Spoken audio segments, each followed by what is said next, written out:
Hello students, इस video में हम लोग देखेंगे आज क्लास 8 का साइंस चैप्टर नंबर 9 जो है प्रकाश, उस चैप्टर का इम्पोर्टेंट सभी क्वेश्चंस और आंसर को करेंगे हम लोग। तो चलिए देखते हैं। फर्स्ट क्वेश्चन क्या कह रहा है कि वैसी वस्तुएं जो स्वयं प्रकाश उत्सर्जित करती है उसे क्या कहते हैं। तो उसे क्या कहा जाता है, प्रदीप्त वस्तुएं। और जो स्वयं प्रकाश उत्सर्जित नहीं करती, अच्छा प्रदीप्त वस्तुएं का एग्जाम्पल कौन सा हो गया। अगर एग्जाम्पल कहें तो सन यानी कि सूरज हो गया, स्टार यानी कि तारा हो गया, मोमबत्ती, ये सभी। और अदीप्त जो वस्तुएं प्रकाश उत्सर्जित नहीं करती है उसे क्या कहेंगे, अप्रदीप्त वस्तुएं कहेंगे। जैसे चांद का अपना प्रकाश होता है, नहीं होता है, तो चांद भी एक तरह का क्या है, तो अप्रदीप्त वस्तुएं हैं। और भी बहुत सारे चमकीले कांच है, अगर कांच सूर्य के प्रकाश में रख दिया जाए तो उससे भी है कि रिफ्लेक्ट होकर आता है, तो वो भी एक प्रकार का अप्रदीप्त वस्तु है। अच्छा, ये भी इस वीडियो में जो भी क्वेश्चंस वगैरह आंसर बताया जा रहा है, अगर ये भी आपको पीडीएफ के रूप में चाहिए तो नीचे डिस्क्रिप्शन बॉक्स में लिंक है, आप उस लिंक से आप पीडीएफ जो है सो पा सकते हैं। और देखिए आगे क्वेश्चन क्या कर रहा है कि पार्श्विक परिवर्तित का क्या अर्थ होता है। तो इसका अर्थ क्या होता है कि दाहिने का बायां और बायां का दाहिना परिवर्तित होना, ये होता है पार्श्विक परिवर्तित यानी कि परिवर्तन। अगला क्वेश्चन क्या कर रहा है कि एक ऐसे प्रकाशीय यंत्र का नाम बताए जो ऐसी वस्तुओं को भी दृश्यमान बनाती है जो दृष्टि रेखा पर स्थित नहीं होती है, यानी कि बहुत दूर स्थित वस्तुओं को देखने के लिए कौन सा यंत्र का उपयोग किया जाता है, तो पेरिस्कोप का। ये हो गया। नेक्स्ट क्वेश्चन बोल रहा है कि सूर्य के प्रकाश में श्वेत प्रकाश में कितने रंग होते हैं, तो 7 रंग होते हैं, जैसे इंद्रधनुष में 7 रंग होता है। आगे क्वेश्चन बोल रहा है कि बारिश के मौसम में इंद्रधनुष का बनना प्रकाश की किस घटना पर आधारित है, तो प्रकाश का विक्षेपण पर आधारित है, इसे याद रखना।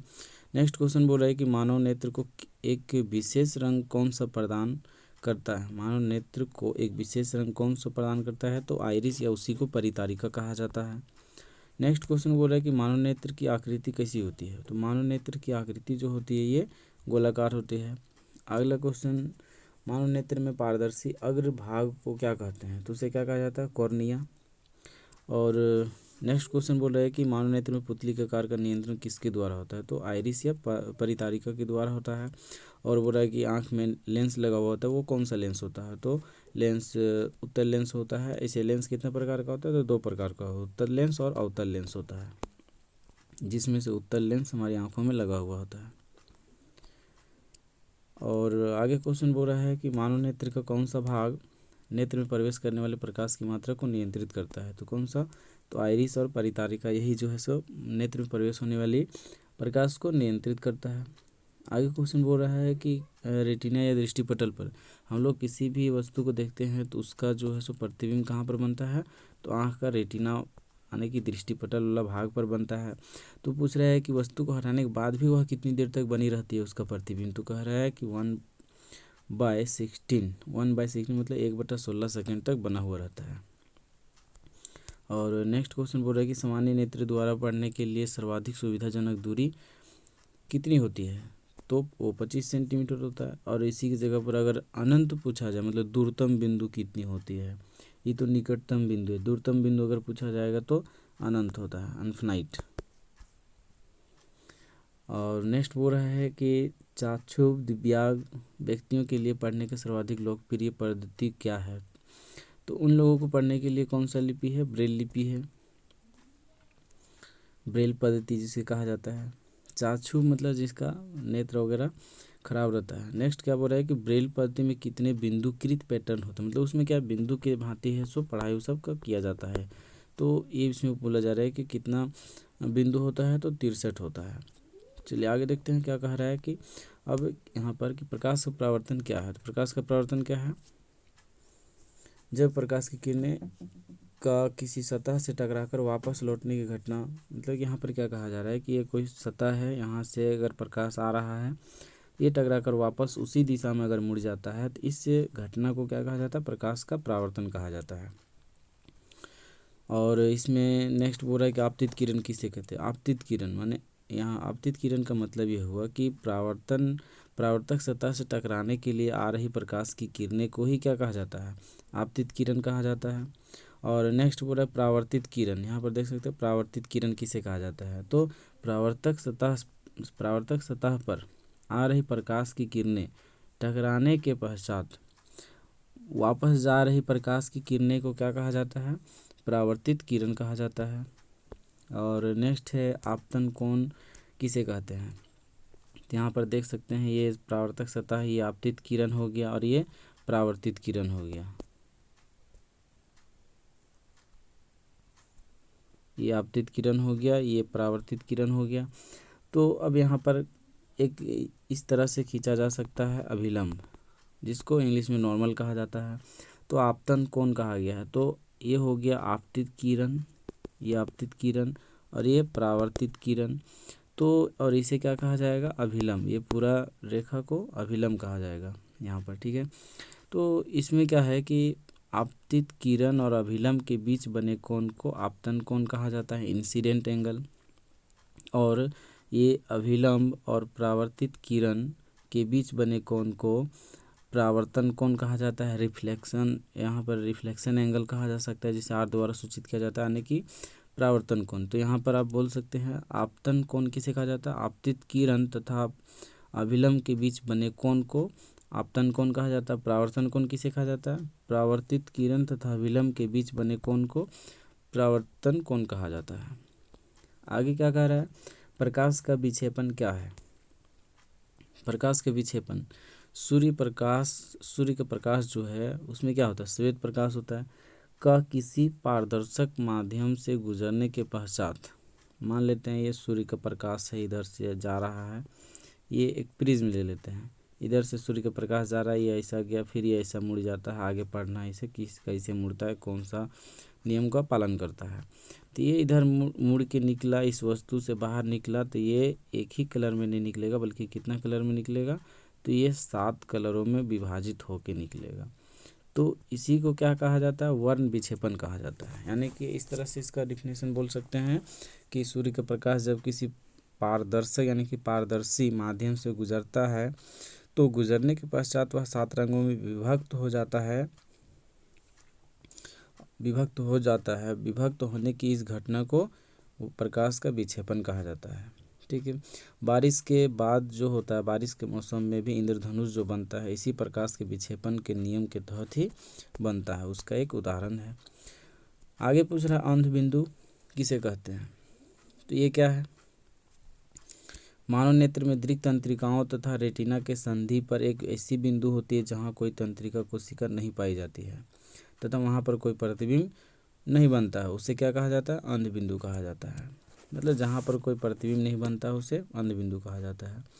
आगे क्वेश्चन बोल रहा है कि यहाँ पर दीर्घ उत्तरीय सवाल आ गया, ये क्या है, नियमित और विस्तृत परावर्तन में क्या अंतर है। तो यहाँ पर देख सकते हैं, यदि क्या बोल रहा है, यदि समांतर प्रकाश किरणें किसी परावर्तक सतह से परावर्तन के पश्चात भी समांतर रहती है, तो इस प्रकार के परावर्तन को नियमित परावर्तन कहते हैं। सपोज दैट, यहाँ पर मान लेते हैं ये परावर्तक सतह है, इस परावर्तक सतह पर इस तरह से पैरेलल आ रही प्रकाश की किरणें इस पर पड़ा, और ये जो है सो परावर्तन के बाद इसी तरह से पैरेलल अगर ये वापस उसी दिशा में मुड़ जाती है, तो इस प्रकार के परावर्तक सतह को क्या, यानी कि इस प्रकार जो है यहाँ पर परावर्तन के लिए जो सतह बना था, इस प्रकार के सतह को नियमित सतह कहा जाता है, नियमित परावर्तन कह सकते हैं, ठीक है। क्योंकि यहाँ पर प्रकाश की किरणें आई, ये प्रकाश की किरणें जो है सो परावर्तन समांतर आया, और परावर्तन भी कैसा हुआ, समांतर ही हुआ, इसलिए इसे क्या कहेंगे, इस घटना को नियमित परावर्तन।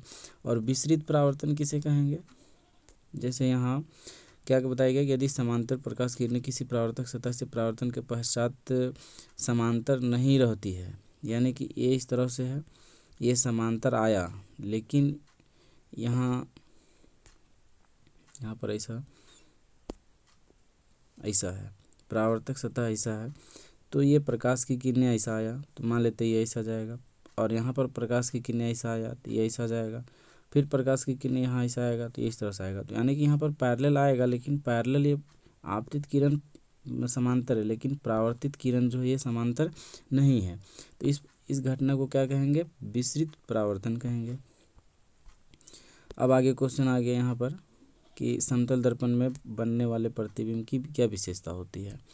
तो समतल दर्पण में बनने वाले प्रतिबिंब की निम्नलिखित विशेषता है। पहला, प्रतिबिंब आभासी होता है, दर्पण के पीछे बनता है और वस्तु की उतनी ही दूरी पर होता है जितना प्रतिबिंब की, यानी कि प्रतिबिंब दूरी और वस्तु दूरी क्या होता है? बराबर होता है। अब प्रतिबिंब दूरी और वस्तु दूरी किसे कहा जाता है? ये मान लेते हैं कोई दर्पण है और यहाँ पर कोई वस्तु है, ठीक है। तो ये वस्तु जो है दर्पण से कितना दूरी पर है? मान लेते हैं 5 मीटर पर।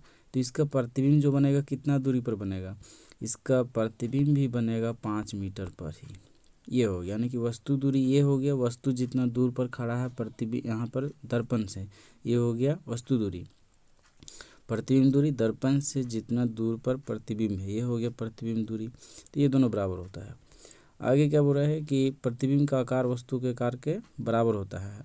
तो समतल दर्पण में जो प्रतिबिंब बनता है, जितना बड़ा वस्तु रहेगा उतना ही बड़ा इसका प्रतिबिंब भी बनेगा। आगे इसमें बताया गया है कि प्रतिबिंब सीधा होता है। आभासी के साथ देखिए, यहाँ पर अगर आभासी बताया गया है, ये आभासी बताया गया, तो आभासी के साथ हमेशा सीधा प्रतिबिंब बनता है। आभासी के साथ हमेशा सीधा, और अगर वास्तविक रहता तो वास्तविक के साथ हमेशा उल्टा बनता है। तो एक याद रखना है, आभासी होगा तो उसके साथ ऑलरेडी सीधा ही प्रतिबिंब बनेगा, वास्तविक होगा तो उसके साथ उल्टा प्रतिबिंब बनेगा। ये हो गया प्रतिबिंब। और इसका एक लास्ट दिया हुआ है, प्रतिबिंब पार्श्विक परावर्तित होता है। आगे बोल रहा है परावर्तन किसे कहते हैं, परावर्तन के कौन कौन से नियम है। तो परावर्तन तो अभी समझा दिए थे कि क्या होता है परावर्तन। प्रकाश की किरणें का किसी परावर्तक सतह से टकराकर वापस उसी दिशा में मुड़ने की घटना, यानी कि ये परावर्तक सतह, इस पर आ रही प्रकाश की किरणें पड़ने के बाद वापस उसी दिशा में मुड़ जाती है। इस घटना को प्रकाश का परावर्तन कहा जाता है। प्रकाश के परावर्तन के कितने नियम हैं? तो 2 नियम है। पहला नियम यहाँ समझते हैं। यहाँ पर पहला नियम क्या है कि आपतित किरण, ये हो गया आपतित किरण, ये हो गया परावर्तित किरण, और ये हो गया अभिलंब, ठीक है, ये हो गया अभिलंब। तो आपतित किरण, परावर्तित किरण, अभिलंब 3 हुआ। तीनों रेखा जो है परावर्तक सतह के एक ही बिंदु पर मिलते हैं। यहाँ पर परावर्तक सतह के एक ही बिंदु पर मिलता है, ये हो गया पहला नियम। दूसरा नियम है कि आपतन कोण और परावर्तन कोण बराबर होता है। ये हो गया परावर्तक सतह, ये हो गया आपतित किरण, ये हो गया परावर्तित किरण, और ये हो गया अभिलंब। तो यहाँ पर ये अभिलंब और आपतित किरण के बीच बने कोण को आपतन कोण कहते हैं। तो ये हो गया आपतन कोण, और परावर्तित किरण और अभिलंब के बीच बने कोण को परावर्तन कोण कहते हैं। ये दोनों कोण जो है सो बराबर होगा, यानी कि कोण आई बराबर कोण आर लिख सकते हैं। ये हो गया परावर्तन के 2 नियम। अब आगे क्वेश्चन कह रहा है कि नेत्र की देखभाल के लिए कौन कौन से उपाय किए जा सकते हैं। तो यहाँ पर दिया गया है उपाय। नेत्र को प्रतिदिन कम से कम 2 बार स्वच्छ पानी से धोना चाहिए। सूर्य किसी शक्तिशाली प्रकाश स्रोत को किसी भी सीधा नहीं देखना चाहिए, कभी भी सीधा नहीं देखना चाहिए, सॉरी। यहाँ पर आगे बोल रहा है कि टेलीविज़न देखते समय कंप्यूटर पर या फिर कंप्यूटर पर कार्य करते समय पर्याप्त रोशनी की व्यवस्था होनी चाहिए। पुस्तक पढ़ते समय पुस्तक को आँख के बहुत निकट या दूर नहीं रखना चाहिए। आगे बोल रहा है कि चिकित्सक के परामर्श पर उचित चश्मे का उपयोग करना चाहिए। ये सारा सब था, ठीक है। तो ये हो गया इस चैप्टर का इम्पोर्टेंट क्वेश्चंस। अब देखेंगे हम लोग नेक्स्ट चैप्टर का क्वेश्चन आंसर नेक्स्ट वीडियो में।